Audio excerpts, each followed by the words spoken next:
Welcome to 1000 PS, welcome to the beautiful island of Tenerife, and this is KTM's 1390 Super Adventure S Evo.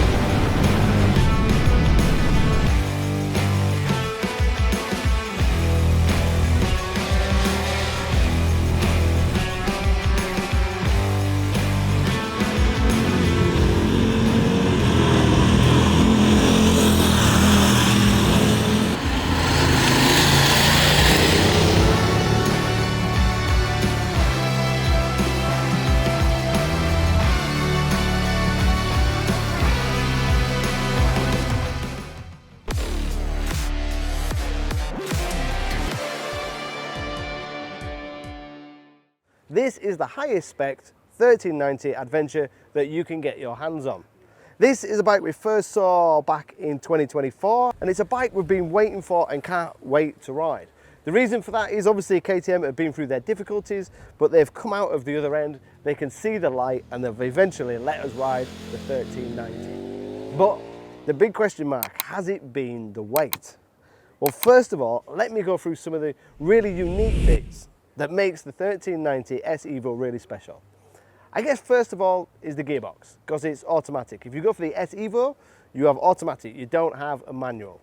With the automatic, it's an automatic gearbox. There is no shift, there is no shaft through the gearbox. It's kind of like riding a big scooter in a very simplistic way. If you flick it to manual, you can use the toggle switch on the left hand side, that goes up and down. You can sharply flick back the accelerator, flick it back once, it will go down one gear. Or you can use the conventional gear selector on the left hand side.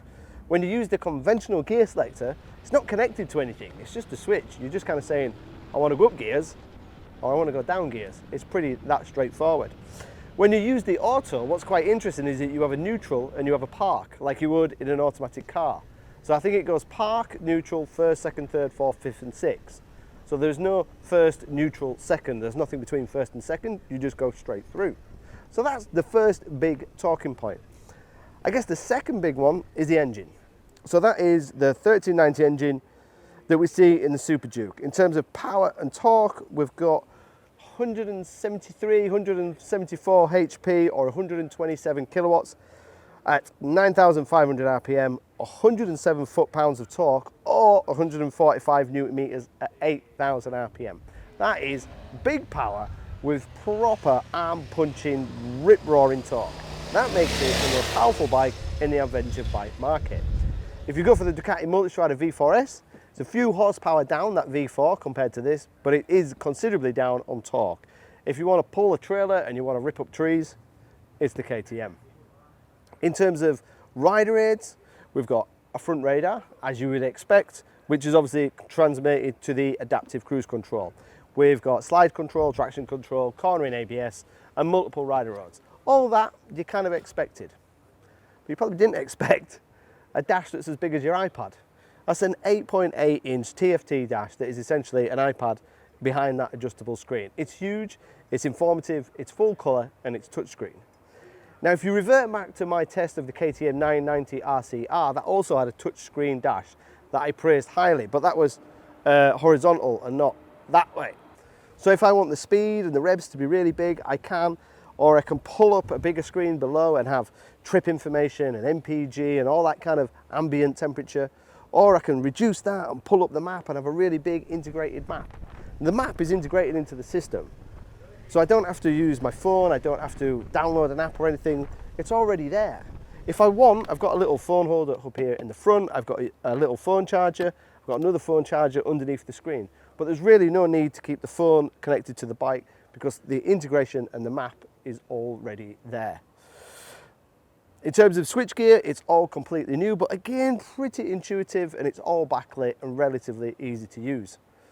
With all the rider modes, that changes not just the rider aids and the power delivery, but the suspension, because this is semi-active suspension from WP. So if you go into comfort mode, obviously the rider aids come up, the suspension is set to comfort, and you can play around and personalize that in the dash. What's really good with KTM, and what I really praise it for, is that when you change everything in the settings, it stays saved. If you switch it off the ignition, keyless ignition, switch it back on again, it's all saved. Equally, if I'm on the move and I'm riding, say, in street, and I want to go into my own custom mode that has no rider aids and allows me to do immature, stupid things, I could do that on the move and flick forward and flick back. It's all saved and pretty straightforward and easy to use.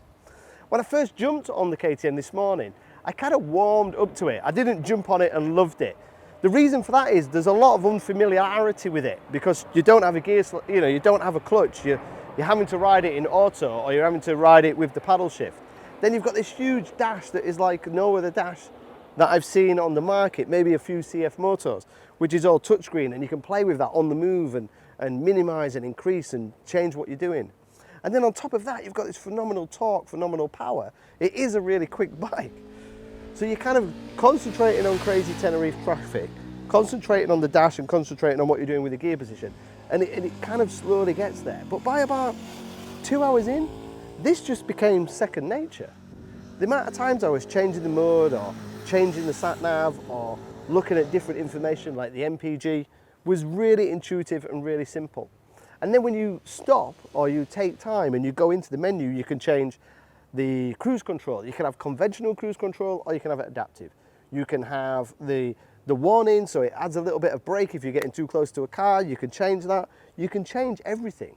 And once it is your bike, which it felt like towards the end of the day, I was slowly changing the bike to how and the way I ride. So I had my own little custom map with my own little craziness.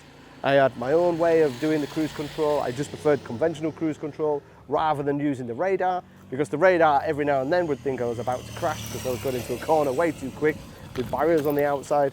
And that's the thing with the KTM, you can personalize it and change it the way you want. ABS was a little bit different. I actually turned off the rear ABS to try and have some sideways fun, to have a bit of fun like you would on a big supermoto, but you can't really do it because you don't have a clutch to balance it.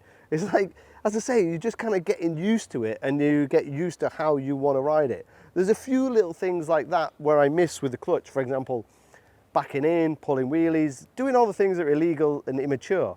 But if you're buying a £20,000 adventure bike, do you really want that in a bike? Probably not. I'm probably 1% of the buying public. There are a few things that I think KTM may have missed. As you can probably tell, I'm vertically challenged. This is the standard low seat and it goes to a standard high seat. There's no button, there's no electronic suspension that removes the preload, increases the laden sag, which allows me to touch on the ground easier. That is on some of the competition, but KTM have not got it on this. There's no rear radar, so no rear radar means I've got no blind spot detection. Is that missed? I don't know. I missed it a little bit today because I'm just used to that with the Ducati and the BMW, and this doesn't have it. But then if you've never had the blind spot detection, then you possibly don't miss it. It's kind of one of those things. If I'd never ridden a bike with an automatic lowering system that Harley has, then I probably wouldn't miss it. But the fact this doesn't have it means I did miss it.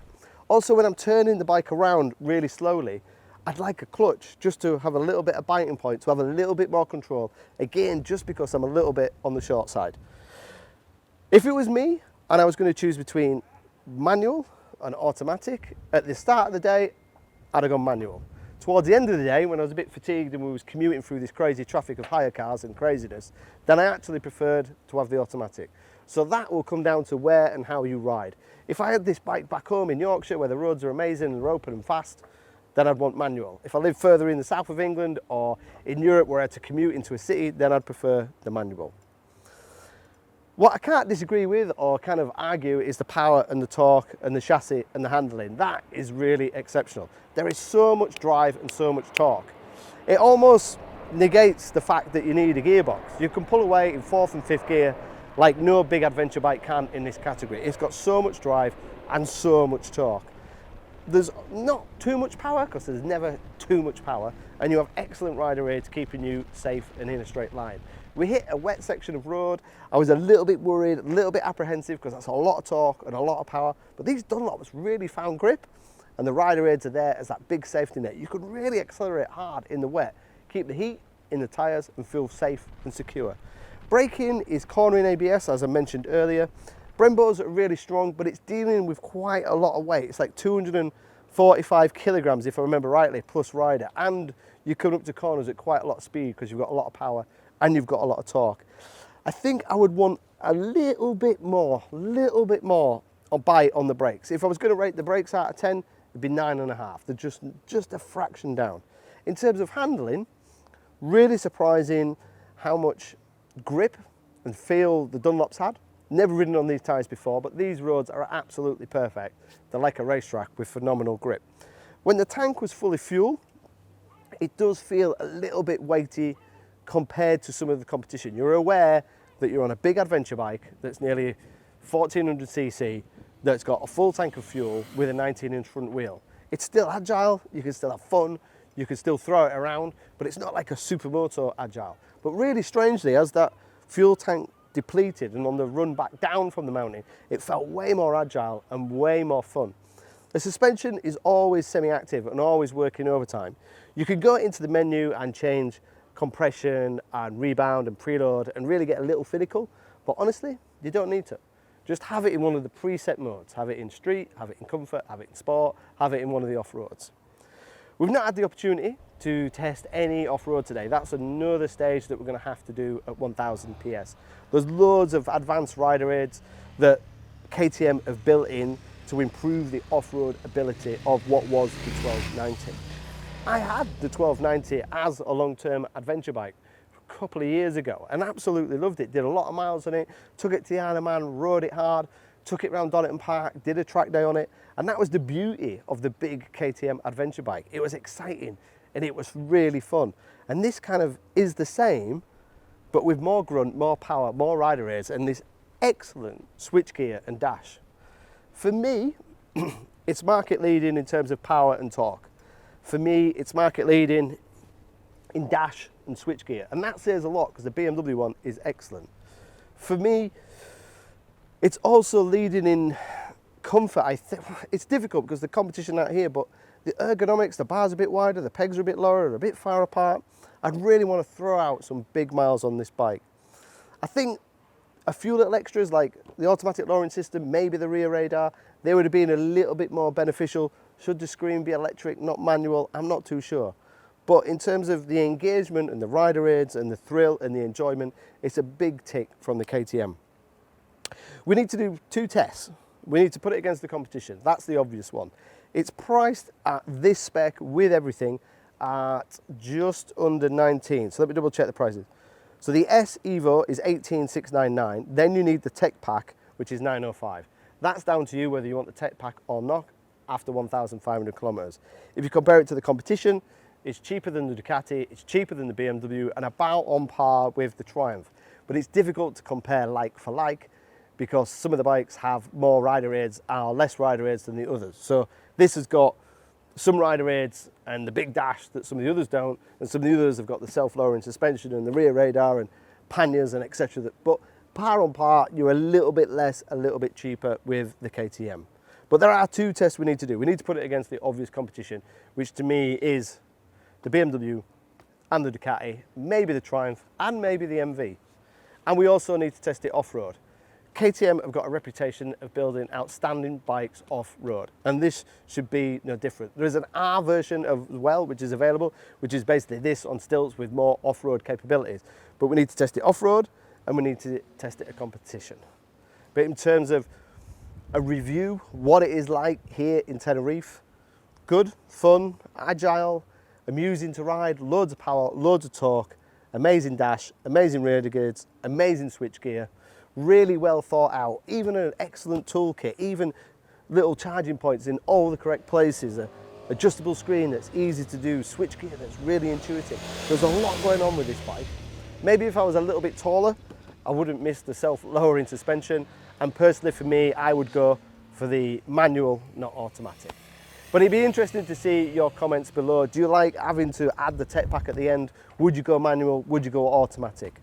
In terms of comparing it as an automatic bike to other automatics, I think it's one of the best in the industry. But the big test will when we get the group test together. As usual, fire any technical questions below. The rigidity of the chassis has changed, the wheelbase, the seat height, the exact seat heights, then fire them below and we'll get back to you. Don't forget to subscribe as always. And hopefully next time, the guys at 1000 PS will invite me for the group test. That should be a good one. See you on the next one.